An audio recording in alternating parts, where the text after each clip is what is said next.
Hey folks, I'm Jeff Hirsch, and in this video, I'll show you some of the clever improvements Adobe has made to the Remove tool with the recent release of Photoshop 2025, also known as Photoshop version 26.0.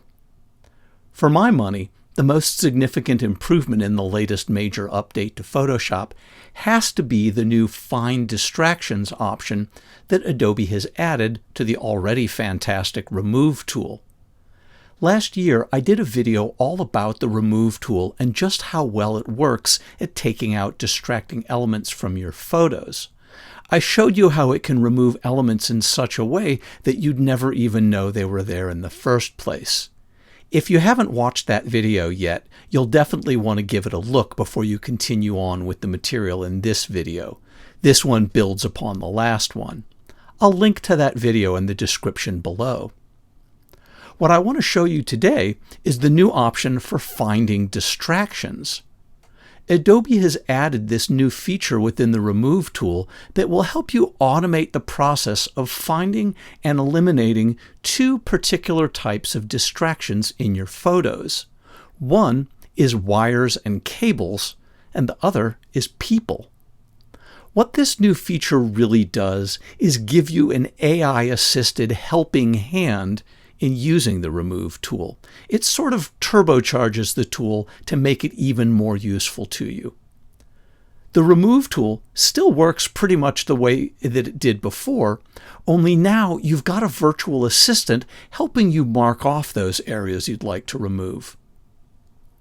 When I'm using the Remove tool, I typically check the tool option to sample all layers, and I uncheck the option to remove after each brush stroke, so that I'll have the freedom to manually fine-tune an area that I've marked before it actually gets taken out. You may optionally wish to create a separate patch layer to hold all of your edits rather than painting directly on the background layer of the photo. Let's dig into the new options we have for configuring the Remove tool. The first option is the mode that will be used for removal, and you have three choices. There's an automatic setting that may or may not use generative AI, and then there's settings to tell it that you'd like generative AI turned on or turned off. Most of the time, I leave this set for auto. The program will utilize generative AI if it thinks it needs to. I will try the other two options only if the auto option doesn't get me the results that I want. Sometimes it actually works better to disable the generative AI feature. The other new function is the one that this video is focused on primarily, and that's the new Find Distractions option. The Find Distractions pull-down menu has two options. One is fully automatic, and the other is semi-automatic. The option for eliminating distracting wires and cables is an automatic one-click removal tool, which means as soon as you click on the button labeled Wires and Cables, Photoshop will search for and then take out any wires or cables that it detects in the scene without any user input. The option for eliminating distracting people from your photos is only semi-automatic, or what Adobe calls editable, which means that when you click the People button, Photoshop will search for and highlight in magenta any areas it has determined are people distractions, but it won't remove anything at all from the picture until you tell it to go ahead. And this gives you the opportunity to refine the area that's to be removed by either adding or subtracting to the mask before that area gets taken out. As you'll see from some of our examples, the AI routine often does an excellent job of finding those specific distractions in a photo, but sometimes it either misses an area you'd want to remove or it over-selects an area that you'd like to keep. That's where the refinement comes in. You can tweak the selection before it gets removed. And having the ability to fine-tune your selection before removing anything really makes this a useful addition to an already great tool. So let's start our demonstrations with this image taken earlier this month at a harbor just outside the walls of Old Town Dubrovnik. It's well suited for the kind of work that this tool can do. It's a scene that has some distracting people or wires within it. Now previously, if I wanted to remove all the people from this image, using the Remove tool, I would have painted over each one of them manually with the Remove tool and then clicked the check mark in the tool options or hit the Enter key on the keyboard to remove the areas that I had marked out. And as per the tips that I gave in that previous video about the Remove tool, when you're manually marking areas for removal, you want to make sure that you include a little bit of the surrounding area around each person or wire that you want to remove to help it blend with the background and get you a more seamless patch. And then the other tip that I gave in that previous video is to make sure that you mark off any shadows that are being cast by the item you wish to remove along with the item itself. If you mark the shadows, you'll get the cleanest removal. Well, with the new Find Distractions option, most of this work is going to be done for you automagically. Click the menu under Find Distraction and choose the People button from the pop-up. Photoshop will then analyze your image, searching for distracting people, and it will mark those ones it finds with a semi-transparent magenta or pink overlay. Note here that this feature is not going to find and mark for you the people who are the actual subjects of your image, those that are dominant or filling a lot of the frame. It's only going to mark those people that it determines are distractions. Those will be smaller elements within your photo. Once this initial automatic marking has been done, you are then free to add or subtract areas from that pink mask until you've precisely marked the area that you'd like to remove. Now, in the case of this first demo, there's a small area over here in the rocks that's been selected for removal that isn't actually a distracting person. I don't want that little area to get removed, so I'll refine that initial AI-based selection by manually erasing that part of the pink mask before I remove anything. By default, the Remove tool is going to be set to add. So anything you paint with that Remove tool is going to get added to the area to be removed. Well, once you've had the Remove tool create that initial AI-generated Find Distractions mask, you can keep painting with the mouse by clicking and dragging to paint in any additional areas that you'd like it to remove. Well, in this case, we actually want to take out of our mask an over-selected area. So what I'm going to do is temporarily switch the brush from Add to Subtract by holding down the Option key if I'm on a Mac or the Alt key on a Windows computer. And this will temporarily flip the brush into an eraser, and it will allow you to remove any parts of the mask that you didn't want to remove from the picture. So I'll go ahead and erase that small area over by the rocks that was selected by the Find Distractions AI so that it doesn't get touched. And then I'm also going to go ahead, I'll let up off of the Option or Alt key, so I'm back to having a paintbrush, and I'll paint over this little shadow area that's next to one of the people that I want to remove up near the front of the scene. As you may recall from my previous video on the Remove tool, you want to make sure you take out the shadow as well as the object for the best results. And once you've either accepted or refined the automatic selection that was made for you, you can then click the check mark in the Tool Options bar or hit the Enter key on the keyboard, and Photoshop will process your image to remove the marked areas. In this first demonstration, both the detection of and the removal of those distracting people elements went fairly quickly. But I should note here that the Find Distractions and AI-powered Remove tool are all very processor intensive, and they will take a longer or shorter amount of time based on how powerful your CPU and GPU are in your computer.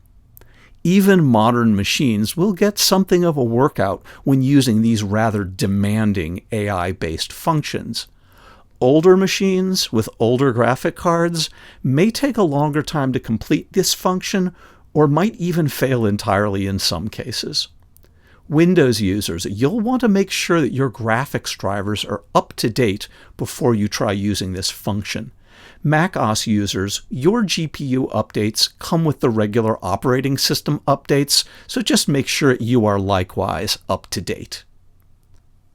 Let's look at a few more people removal examples before moving on to wires and cables. In this next demonstration, we have an image taken inside St. Peter's Basilica in Vatican City.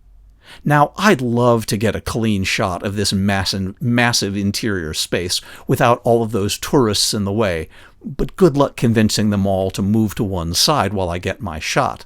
So this image is an excellent candidate for the kind of semi-automatic removal that the tool is capable of. The people are a much smaller fraction of the overall image, and there's all sorts of good background content and patterns that can be used to replace the area that's been removed. It should be able to do a good job of removing the people entirely and making it look as if they had never been there in the first place. Here's the before, and here's the after. Not bad at all. You may recognize this next example from the previous video that I did on the Remove tool. It was taken at the Ancient Greek Theater in Taormina, Sicily, and I wanted to remove all of the tourists in the shot, with the exception of the man in the red hat.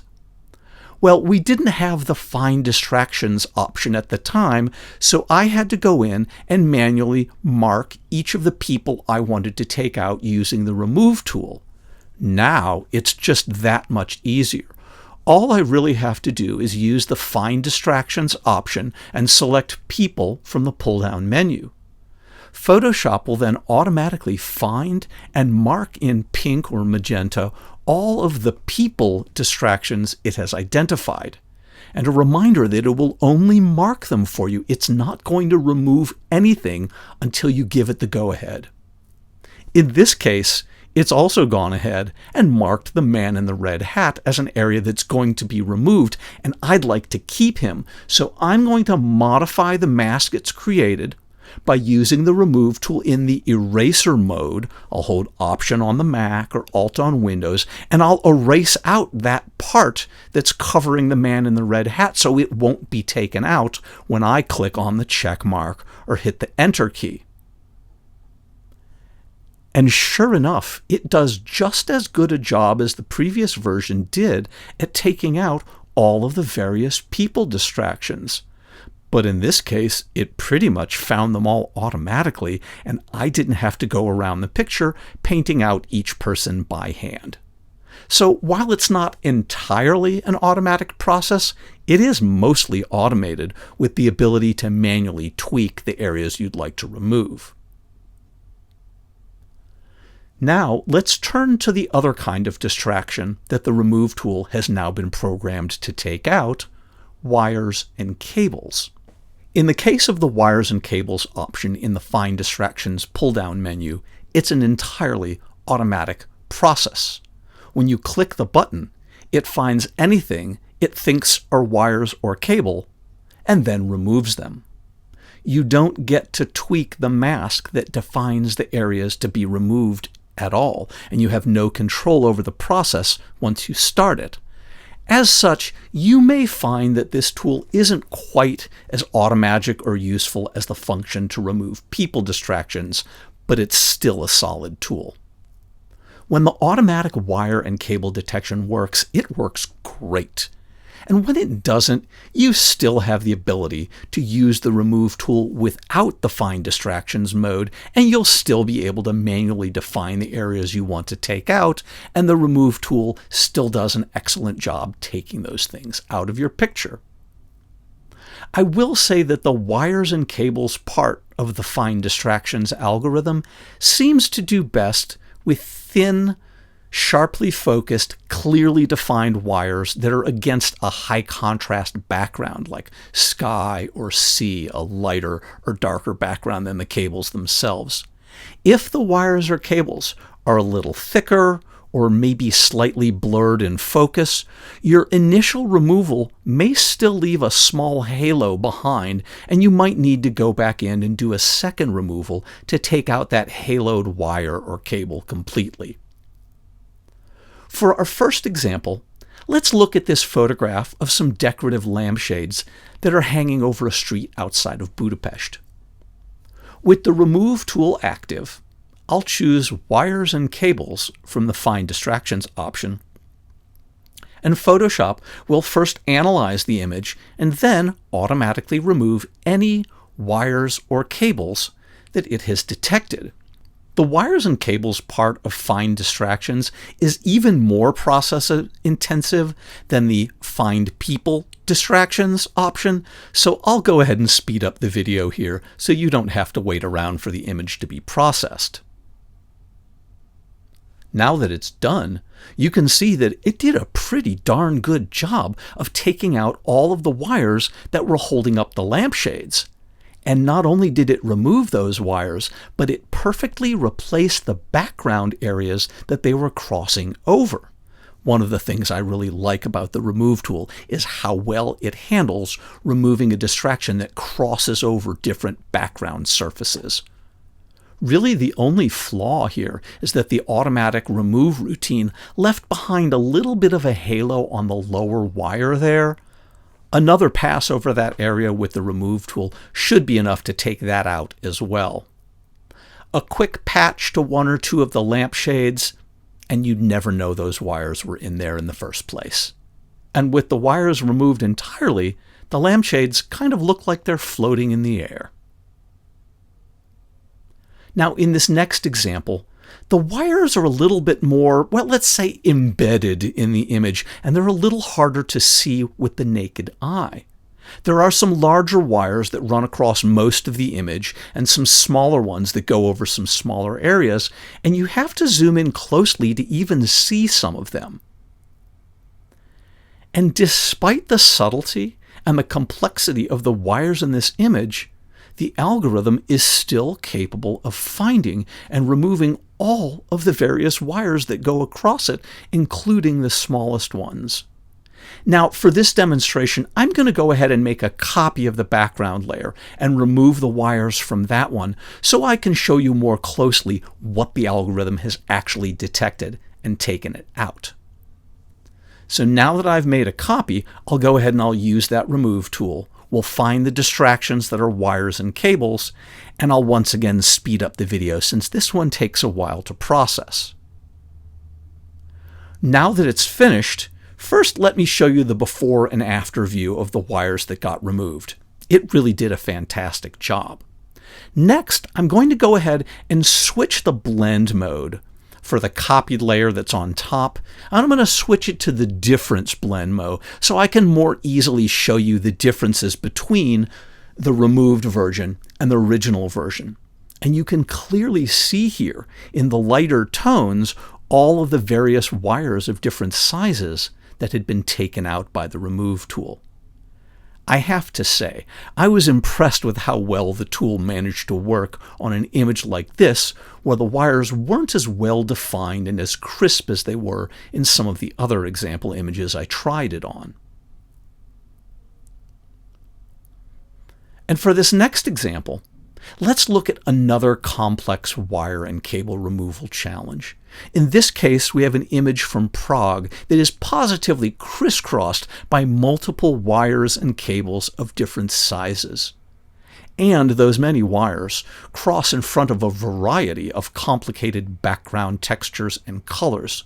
So you would think that removal of these wires would be quite tricky indeed. But as it turns out, the updated Remove tool can make relatively quick work of even this complex task.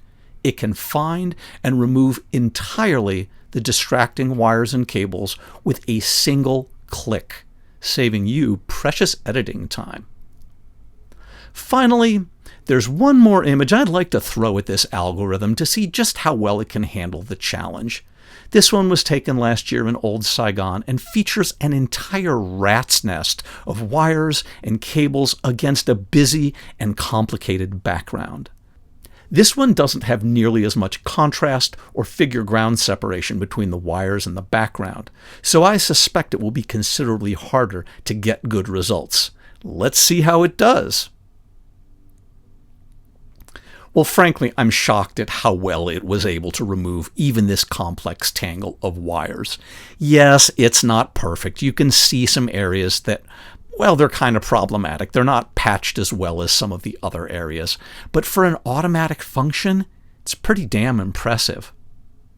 I think the biggest tip that I can give you about this tool is to temper your expectations about what it can and cannot do. It works very well on suitable images and not as well on images that aren't as well suited.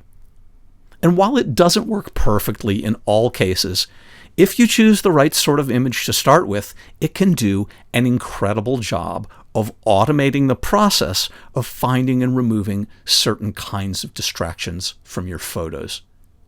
It's a truly impressive technology at this early point in its development, but you should also understand that it isn't going to work on every picture you throw at it. Some photos will be fixed in a single click, others will still require a fair amount of manual labor. You just need to have a reasonable expectation about what it can and can't do. Like all new Photoshop features, I do expect the Remove tool will continue to evolve, and the techniques for finding and removing distractions will continue to improve. That's all for now. Thanks for watching, and I'll see you in the next video. For more Lightroom and Photoshop videos, be sure to subscribe to my YouTube channel and go ahead and click the bell icon to get notified anytime I post a new video. And if you aren't already on my mailing list, head over to jeffhirsch.com and sign up for the mailing list, and you'll get updates on my classes and workshops and trips, along with bonus tutorial videos and articles for Photoshop and Lightroom. I promise not to spam your inbox, and I will never ever sell your address to a third party. Thanks for watching, and I'll see you next time.